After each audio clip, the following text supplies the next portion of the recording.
Good morning again, everyone, and good afternoon to those on the East Coast. My name is David Lineweber. I'm the CEO of Level 11. With me today is Andrew Lynch, Director of Sales Development from Virtru. And we're here today to talk about a topic a lot of people have been asking us about is how did top sales managers coach their teams? Before we dive in, I just want to go through a few webinar logistics. First of all the lines have been muted. Certainly ask questions through the GoToWebinar solution. If you're able to type your questions in, we'll be able to see them and answer them at the end of the webinar. And then our recording is being made as we go, and the slide deck will also be emailed out afterwards.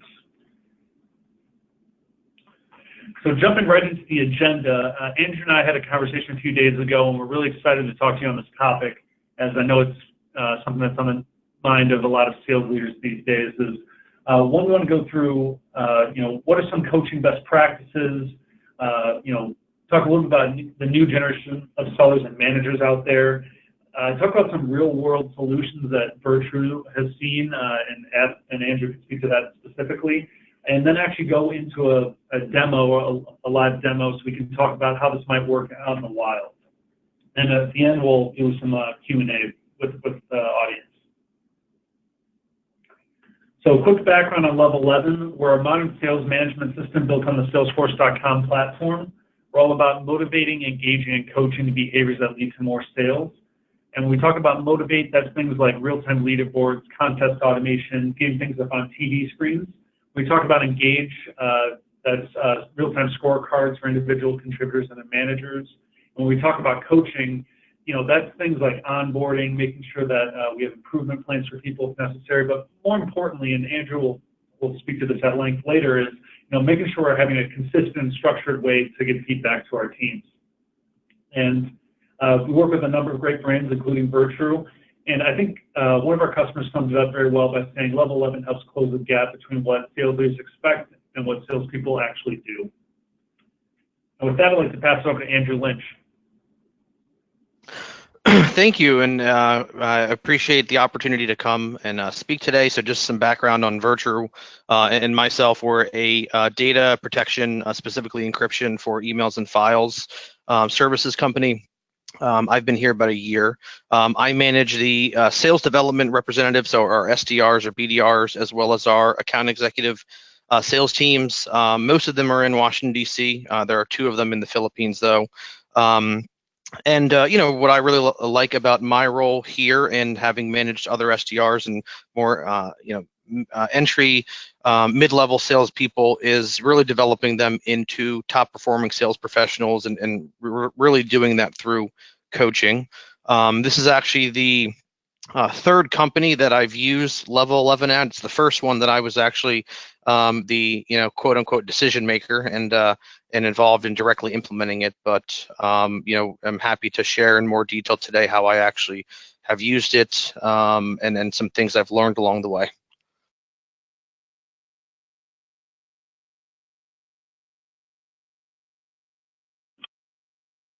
That's great, Andrew. And I know you've been a big believer in coaching, and we were talking a lot about that. So I'm looking forward to hearing more about how you do this in the field. Absolutely. Again, I kind of touched on this, but Virtru, we're specifically working with organizations that either need to, from a compliance standpoint, encrypt emails and files, or as people and companies are seeing more the need to just protect sensitive information, whether that's personal identifiable information, vendor and customer lists, employee benefits, payroll, etc. We work with both G Suite and Microsoft. We also have now Google Drive encryption. And what's unique to us is really the user experience. So it's much easier than traditional encryption tools for senders and recipients, as well as administrators. And then the level of security we provide, it's true end-to-end encryption, where your data is protected at all times, no matter where it sits, inside or outside of your environment. And the level of control that you have over your data. So true control, for example, being able to revoke access to an email or file after you've shared it, that person has opened and replied to it, being able to put an expiration or revoke access to it. Just a few quick examples. Great. So diving right into this topic, we wanted to start off with just by asking, what does the research tell us about coaching? And the first thing that we found is that it works. So sales teams who use sales performance coaching have 161 more wins and 26% more pipeline and 19% fewer losses according to Salesforce. And then Forbes had an interesting insight that 74% of the leading companies cite sales coaching as very important for their frontline managers. And I think it's important to talk about the frontline managers because they're the ones who are really going to help the individual contributors be successful one way or another. Obviously, you have your top 20% who are always going to be performing well regardless of the manager, but really getting that middle 60% to perform like the top performers is critical for success. The other challenge, though, is that it's not happening enough. The American Association of Inside Sales Professionals found that a number of sales leaders are only spending, they're not spending enough time proactively coaching. And the Sales Performance International group found that 84% of sales training is lost in under 90 days. The other challenge, and this is a consistent stat for those of you who've been following this, is that quote attainment's been going down since 2012, according to CSO Insights. And the missing ingredient, at least according to their sales manager enablement report, is that the sales manager's ability to coach the behaviors that lead to the desired results. So that brought us to ask the question, why is this happening? Everyone wants to be able to hit quota and drive their numbers, and managers obviously want their teams to perform well, and everyone's aligned across the organization. So one of the challenges that we see, among others, is that there's a new generation of sellers coming up. So they have a different view on how sales should work. Through no fault of their own, they might expect immediate access to answers, growing up with Google and other things. The lots of distractions comment on here is not unique to the new generation. I think we're all inundated with data like we've never have been before, and anyone new in their career might be difficult to figure out where should I focus, how can I be successful? And as a result, I think we all crave structure, direction, and coaching, but even more so when we're early on in our career. And then when we get into the next area here, there's a new frontline managers as well. These are former top-performing people, and they instinctively understand how to be successful. They're prospecting, they're doing the right things consistently. These are the top 20% in most cases that we were talking about before. But this might be the first time that they're managing others, and they're learning for the first time that not everyone's like them. And I'd actually love to hear a little bit from Andrew on this topic, because I know that you mentioned something along the lines of each person being unique, and what's some advice that you could impart to new frontline sales managers, Andrew? Sure. I mean, I think, one common misconception of new managers, and I was definitely, guilty of this at some point in time when I first started managing people, was that, I was a top performing salesperson and what I do works, and, I have the answers to everything, and kind of, listen to me, and I can help you become successful. But, what doesn't really align with that is how each person that you're managing really is their own unique person. And, what I found is managing to their specific strengths and weaknesses is going to get the most out of them. It's going to allow you to also build the best relationship with them. And I think that's a true, important foundation for managing salespeople is them believing in your ultimate goal is to help them become successful. So, absolutely, I do agree that all of these are things that new and tenured managers, but people with much more experience than me are always having to, I know I am at least, stop, reevaluate how I'm doing things, and am I following that on a regular basis? For sure. And I know you mentioned that the coaching sessions that you have, your one-on-ones, are a great opportunity to reinforce kind of those right behaviors like you were talking about, and also cater it to the needs of the individual contributor, meaning they might be stronger in a given area or weaker in a given area. Mm-hmm. Yeah, and as I think we'll probably go through more in the live demo, but one of the ways that I've used Level 11 pretty consistently is exactly doing that. It's consistently, and by that I mean weekly, asking reps, my account executives, for example, what was the best call they had and why, what was the toughest call they had and why, what part of the sales process do they want to focus on working on.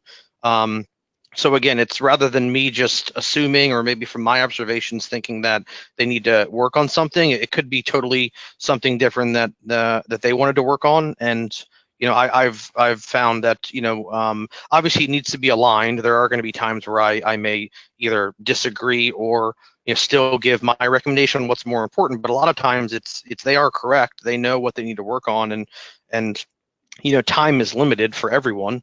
And being able to then focus later in the week on that specific development area that they want to work on, they're going to be more vested in actually improving, and they're going to again think that you're really trying to help them. And it frankly just makes my job a lot easier because I don't have to guess or just kind of go around in circles with what we want to work on. It's them really leading themselves down a path towards being successful. Couldn't agree more. And then the other thing that we looked at too is we have a concept here at Level 11 called the 5 stages of sales management. And really it's a maturity model that any manager, leader, or organization might go through. And the way we see it is you start off kind of an initial stage of only focusing on what's closing and really no concept of any leading indicators that are indicative of success. The next is, how do I motivate people? How do I get them excited around something that helps us achieve a goal? And those might be done through sales contests or leaderboards or maybe even special incentives of some kind. And then we talk about engage. That's, you can't run a spiff around everything, and the concept of, what do I consistently need to do in order to be successful? And that's, things like our scorecard solution. And then we need to get past that. How do I reinforce those right behaviors with structured one-on-one coaching and a defined onboarding plan? And obviously the last phase is kind of the ideal situation is we've done all of this and we're at the end and we're using data to now drive recommendations and also drive, what the goal should be for our individual contributors. And I'd love to, again, pass this over to Andrew and ask you kind of, where did Virtru start? And then, where do you feel they are today? So, I mean, obviously, just some background on Virtru. We're still a relatively, new company. We're definitely a startup. And I took over the SDR team about a year ago, and it was only, several months old as a function. So, we were definitely still in the 1 to 2 stage. I'd like to say we're at a 5, but, really all of these are important. And, if I'm looking at all the way at number 1 on the left, carrot and sticks, well, I mean, recently in the past week, we've actually done a couple contests with Level 11 where, the carrot from having a prize where the winning team got to go out to lunch with me yesterday, really helped. And then, all the way at a 5, we're, now more so than we were maybe a year ago making, data-driven recommendations. So, I would say we're definitely always trying to, make sure that we're considering all of these. I think that's important. But working towards, again, over on the right, data-driven recommendations. I found that reps really are going to be more productive and bought in if they actually understand the why behind something rather than you just telling them they should do this. So good exercise that I did recently with my SDRs was they all did their own sales math for the past 3 months. How many calls they needed to schedule a demo, what % of conversations they're scheduling, and then comparing them to the team average. And a good exercise I did was just paired up someone who maybe is catching more people on the phone than others, but not scheduling as many with someone that has a higher conversion ratio, because they could really learn from each other. So, I mean, I think kind of all of it. I also have, brand new SDRs. I mean, I have someone on my team that just graduated from school in May, has never done sales before. So he's, ramping up. And so with him, it's, we're definitely just from a basic standpoint, looking at his numbers every day. Are you putting in the inputs that, have shown you need to be successful? So I would say all of them, but are important, but definitely, towards the right is where, I want to try and focus more of my time. And again, I can share, how I'm using Level 11 with those in more detail. Yeah, that's great. And then I think that leads well into kind of where some best practices that people can take away from this when they think about coaching and working within their organizations. So the first tip that we always like to say is, make sure you have a consistent coaching and onboarding plan.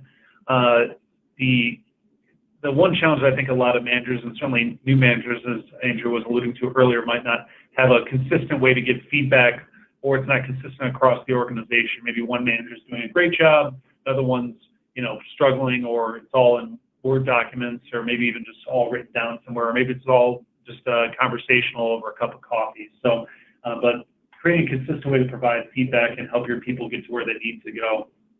And I did want to bring up this little bit of research from Vantage Point Performance as well. So this will be our last research stat for this conversation. But they did a survey of sales managers at large organizations and asked them, how many hours per month are you spending coaching your teams?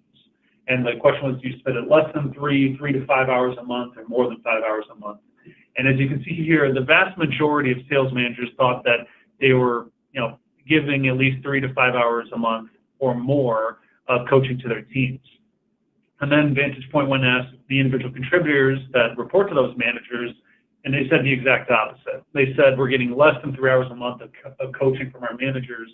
And really this is around a definition of what is coaching once they dug into it.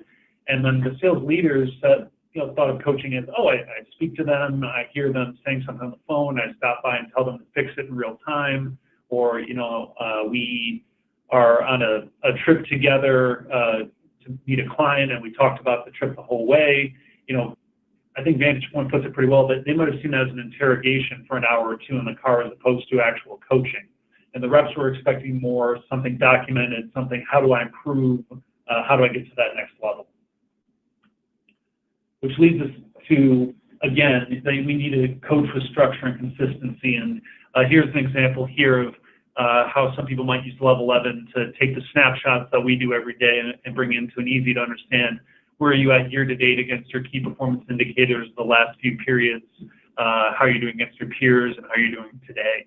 And this fictional organization, they care about conversations per week, new business meetings per week, pipeline, and new business wins. So this is a typical sales kind of scorecard and how they're performing over time.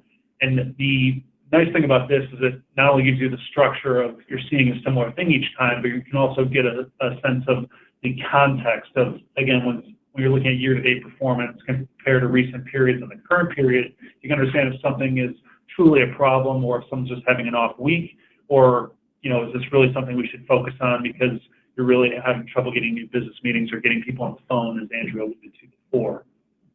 And I think, Andrew, I'd love for you to actually chime in here, because I think you had a great line yesterday, or the other day when we were talking, that if you're going to give someone feedback, you want them to know it's a coaching moment. Can you elaborate on that a bit more? Yeah, so, this is something that I took away from a company that I'd worked at previously, and we were really trying to make a push for, active coaching, whether it's in the moment or structured, and, Level 11 can certainly help with both of those, whether it's from a visualization standpoint, me being able to see, how the team's doing for the day or the week towards some of those KPIs. I can either in the moment, Slack someone just to check in and see how the week's going, or from a structured standpoint, in my one-on-one questionnaire that I use each week, it's asking directly what do you want to spend time doing together coaching this week. But if you're going to try to focus on coaching, which is extremely important in sales, I don't think anyone would disagree with that.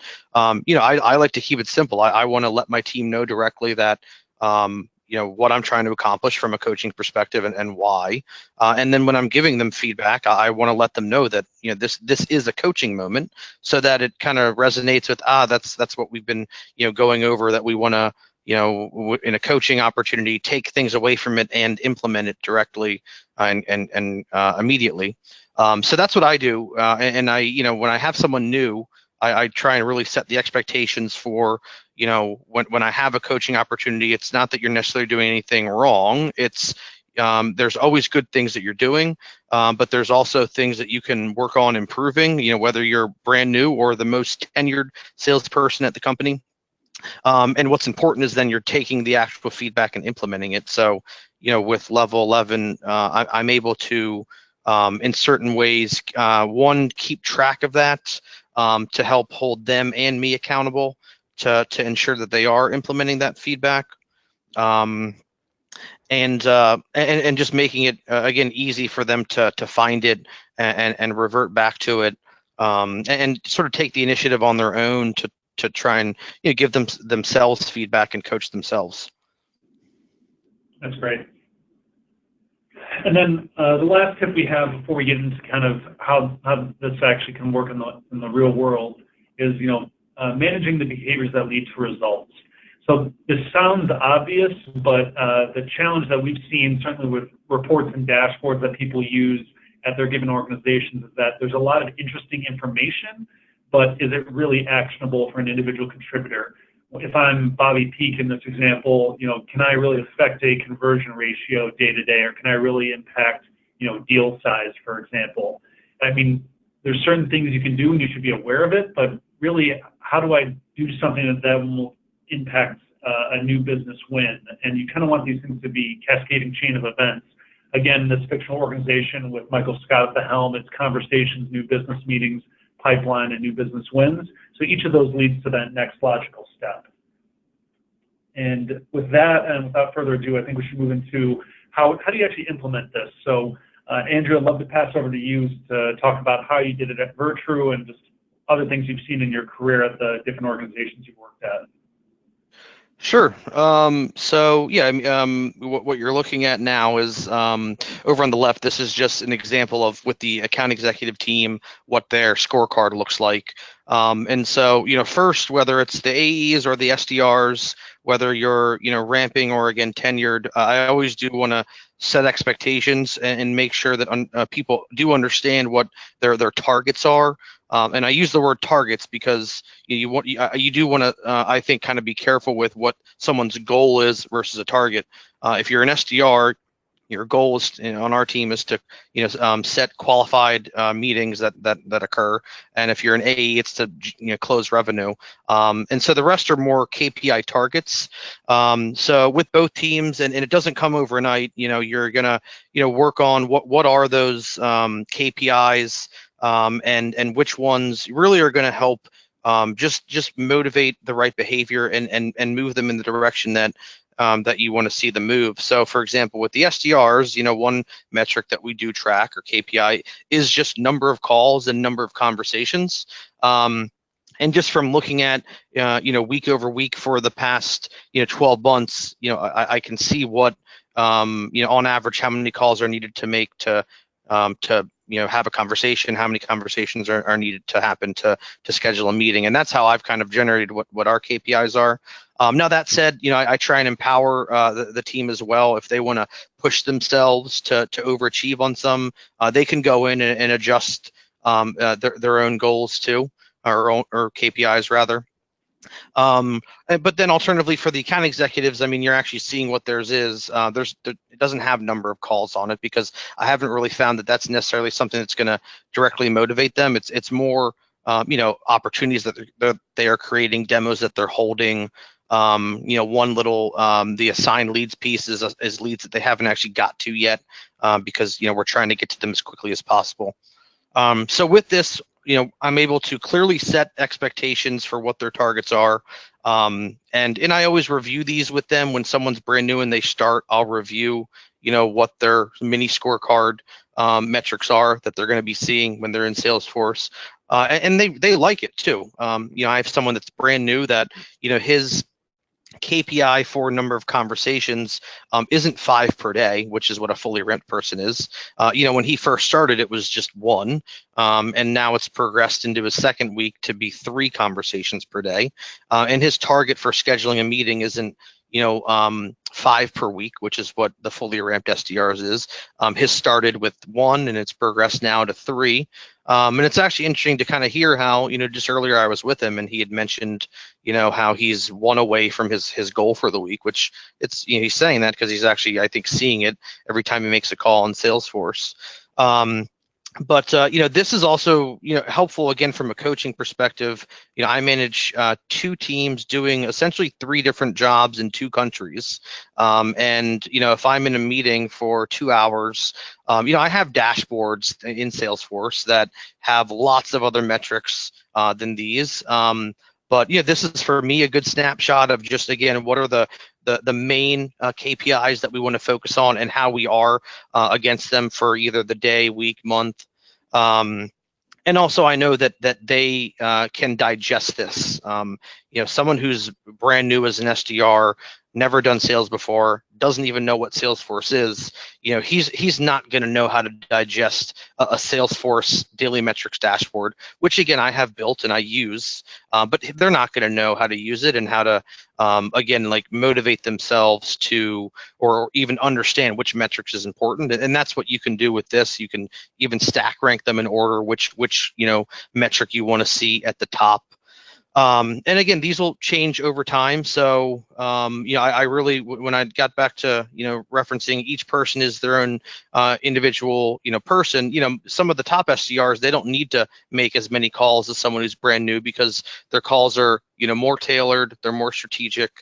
So they'll change over time. So that's kind of how I'm over on the left, we're using the scorecard. And again, there's definitely coaching aspects to it, but this is really also how you can actually just visually motivate people. Over on the right, though, this is how consistently we do leverage the coaching aspect within Level 11, where to start the year, always, at every role I've ever been in, you have one-on-ones reoccurring with your team each week. I have them with my manager every week too.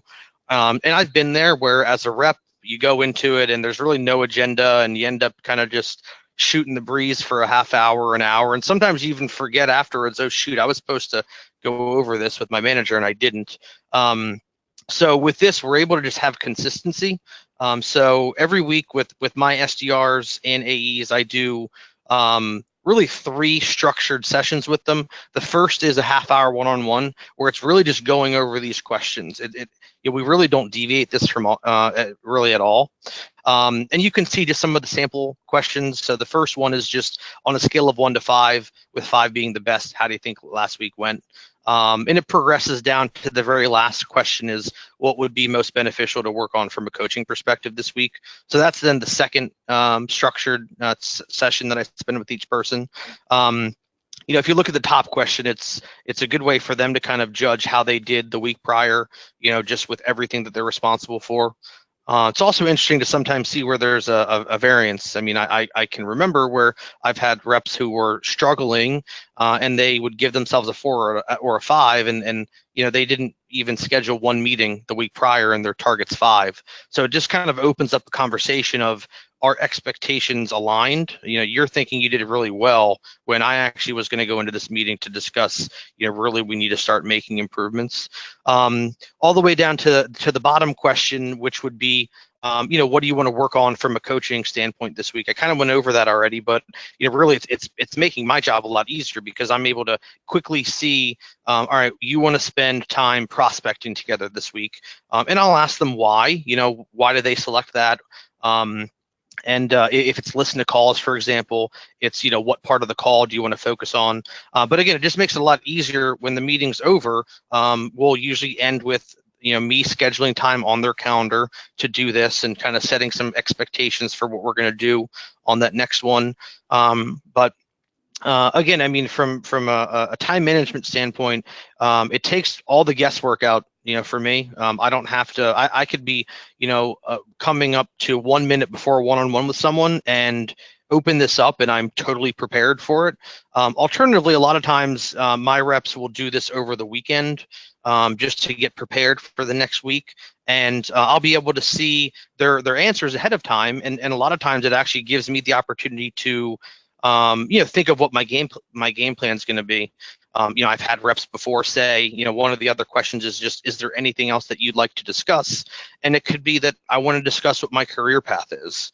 And again, we've all been there where, that is very important. And everyone will agree that you need to provide a strong career path for your reps. But, we've all been there also where we don't even talk about that, maybe for even a whole week or month even sometimes. And if you're giving them the opportunity to really discuss whatever they want, I could then, prepare for, what I would like to discuss with them about their career path. It may give me the opportunity to, ahead of the meeting, go find some answers for stuff prior to. If I see that they want to listen to calls together, and we're strapped for private meeting rooms in our office, which we literally are right now. I can book a room ahead of time, just to be better prepared. So those are just some ways to do it, and all of it's really simple to set up. I mean, this took probably 5 minutes, and just like with the KPIs, I do make adjustments on this as well. So recently, we've really been pushing to try and target a specific type of vertical. So one of the questions for the SDRs that I recently added was, of all the opportunities that you created, how many of them matched this? So it's just, and everyone gets this in sales. If you're staring at it, you're going to make a point to probably address it. If you have to put, on this, document how many meetings you scheduled last week, well, if it was 0, you're going to know that, all right, there's some urgency for this week.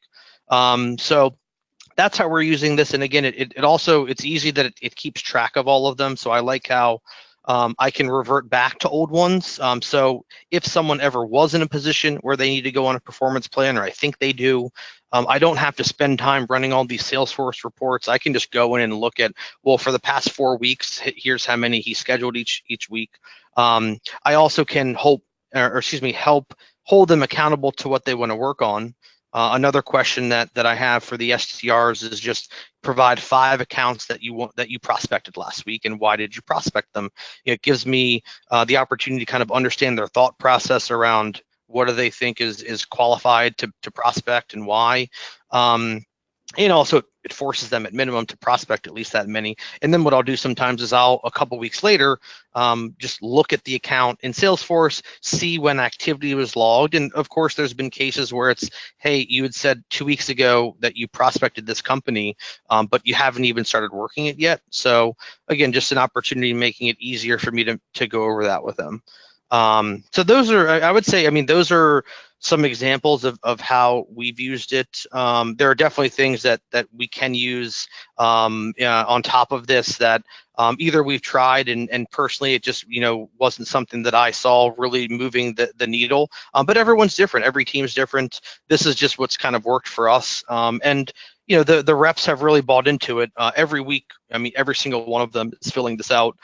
It's just part of our process now. It's like we, not to downplay it, but don't even as much kind of look at it as a huge coaching moment. It's just, this is what we do to just stay, on top of what we want to accomplish each week and make it efficient. So it's just part of the process. Yeah, I think that's well said. And just to summarize kind of some of the things Andrew was talking about, these are some of just the short list of implementation ideas that we came up with earlier this week is, creating onboarding plans with clear expectations and benchmarks. Andrew spoke to this, is why that's important. You don't want to have someone join the team and expect them to perform like a seasoned veteran from elsewhere on the team. Certainly providing regular coaching and feedback, whether that's, planned or in real time. But the planned feedback should probably be on a weekly basis or a bi-weekly basis, worst case scenario, at least on a monthly basis. And then, providing real-time access to individuals and how the rest of their team's performing is also important, just to know where do you stand against your peers and what do you need to do to get to your goals. And then the last idea, obviously, is using something like Level 11 to streamline all of this. Everyone gets busy with their day-to-day jobs, and if you forget to run some Salesforce report or run a certain dashboard before your meeting, you're able to pull it up quickly and all the information's right there for you. And then I'm going to move on actually into kind of a live walkthrough of some of the things we're talking about, because we're starting to run a little short on time.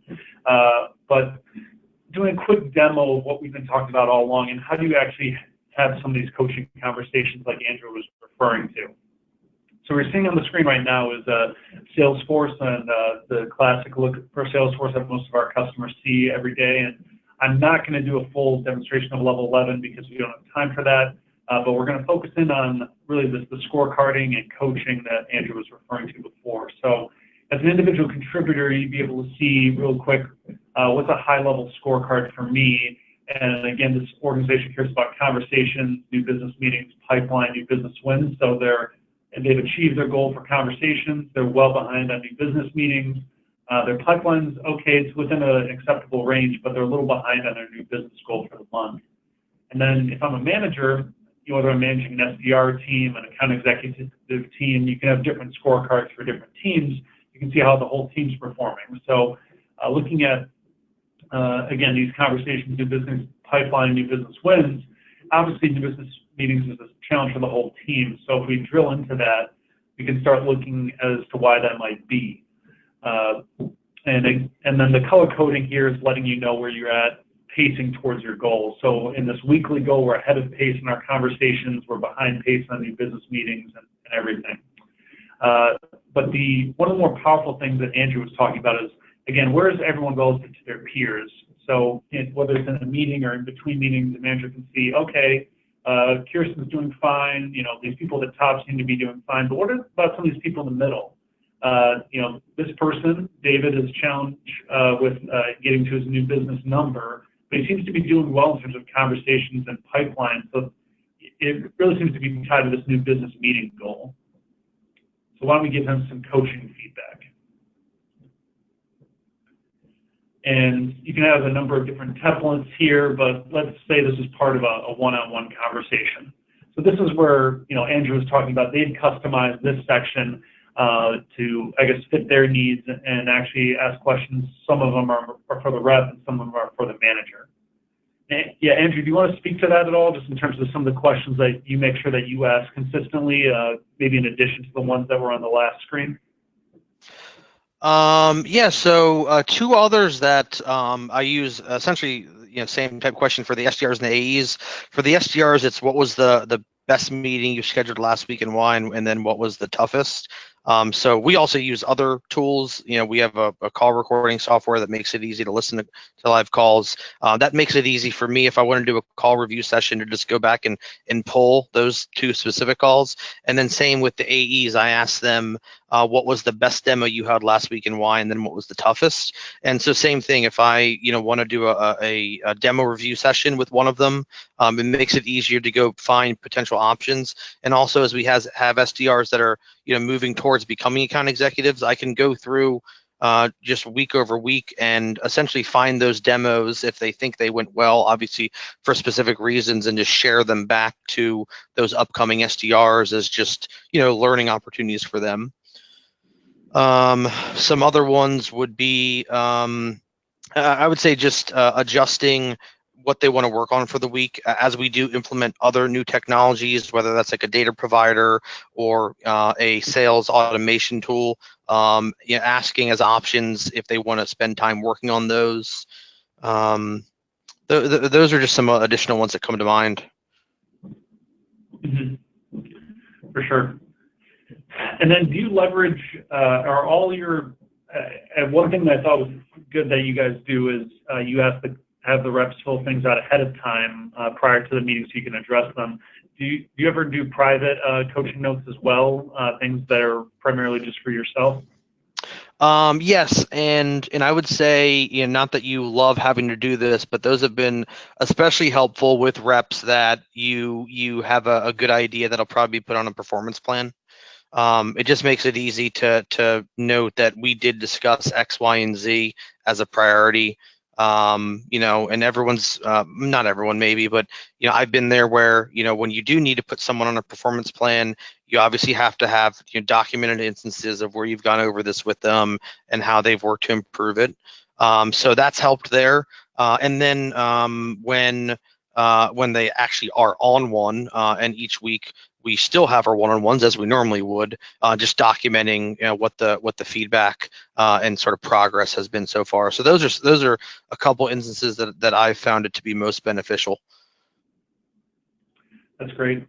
And then again, we've already talked about this a few times, the concept of activity snapshots, of seeing where someone is year to date, the last few periods, the last period, and their current period. Just again, it's really easy to provide more objective feedback and have it not just be what's going well, where do you need help, and you're tying together the objective as well as the subjective feedback. And then the last thing, love to hear a little bit more. How would you use action items within your organization, Andrew? So yeah, I would just say, usually, again, if there is some specific takeaway during our one-on-one on top of the coaching session and just open items that we discuss, if it's, we want to follow up with, these specific, campaign leads, or we want to prospect certain type of accounts, maybe 5 of them, just putting them as an action item and assigning them to them so that they can see it. And then in our next meeting, if it hasn't been addressed already, it's just a reminder for me to know to go back and review with them to kind of see where they landed against it. That's great. And then you obviously mentioned as well, if this was part of a ramping process, you could schedule their goals over a period of time. And then the last thing we'll just say on this is, again, in terms of making it transparent and everything, once you complete this and send this, it's sent to the other the individual contributor for them to acknowledge that they've received the feedback, and that way they also have a record that they received this feedback if they ever need to reference it.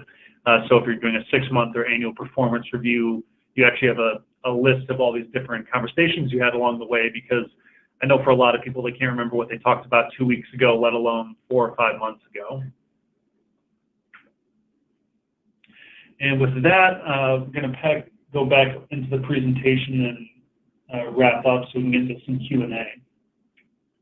So just to recap briefly, research shows that sales coaching can make a really big difference in your organization, but not enough managers are doing it effectively. So I think Andrew and Virtru are doing a great job, and we've seen a lot of organizations see success with coaching and people more effectively with structure and consistency.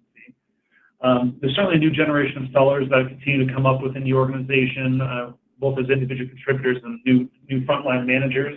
And those individual contributors are looking for structure, coaching, and onboarding. And then, coaching improves retention time, ramp time, and then I think Andrew sums it up pretty well. It really helps with the relationship that you build with your individual contributors too. And then lastly, a sales management system like Level 11 can help streamline the whole process and make sure that these best practices are happening consistently. So with that, I'd like to open it up for some questions and answers.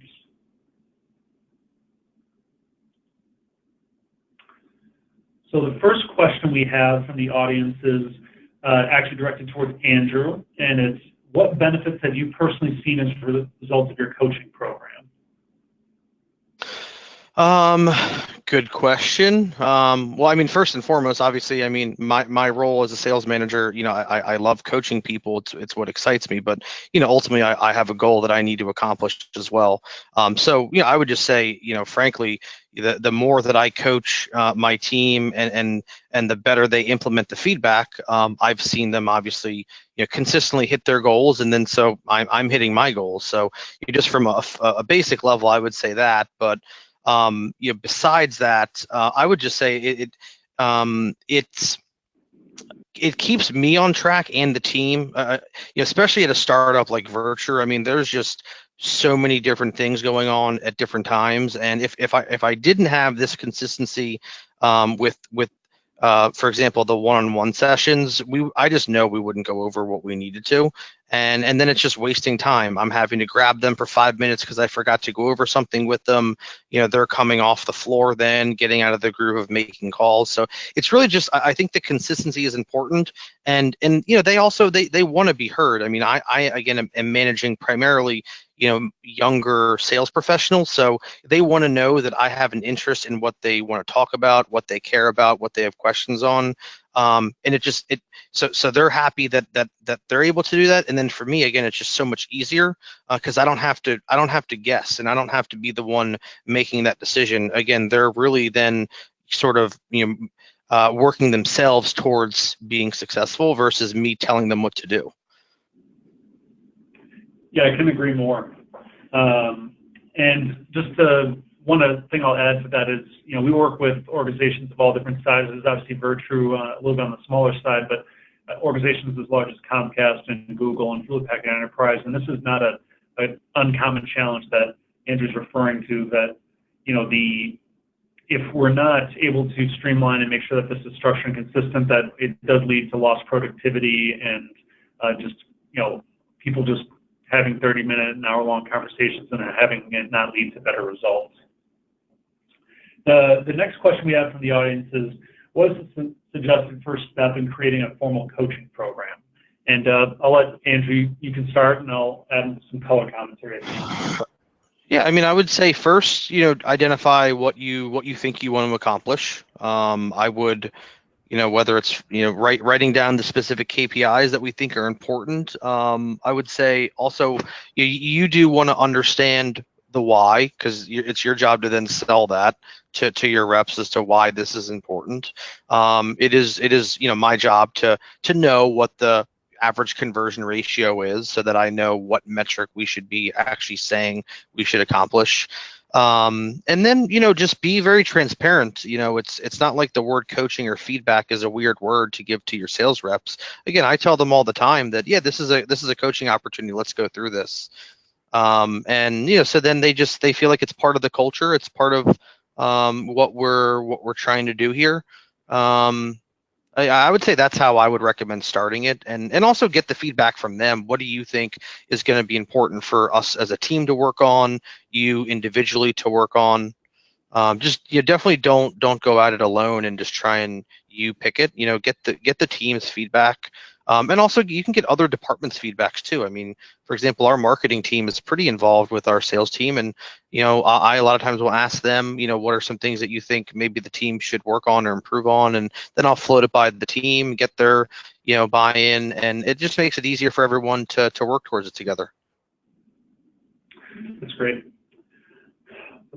Well, I think that's the majority of the questions we have for today, and we're, again, running a little short on time. So if you have any additional questions, don't hesitate to reach out to us at Level 11. The best email would probably be marketing@level11.com if you have additional questions. And we'll also be setting up the slides and recording of this as well. And if you want to learn more about Level 11, feel free to go to level11.com. You can go request a demo, download coaching strategies and an ebook, or even get a sample coaching agenda that we've used as a starter for people who aren't ready to make the step to a fully automated system. With that, thanks for the time today. Enjoy the rest of the day, and we'll talk to you soon.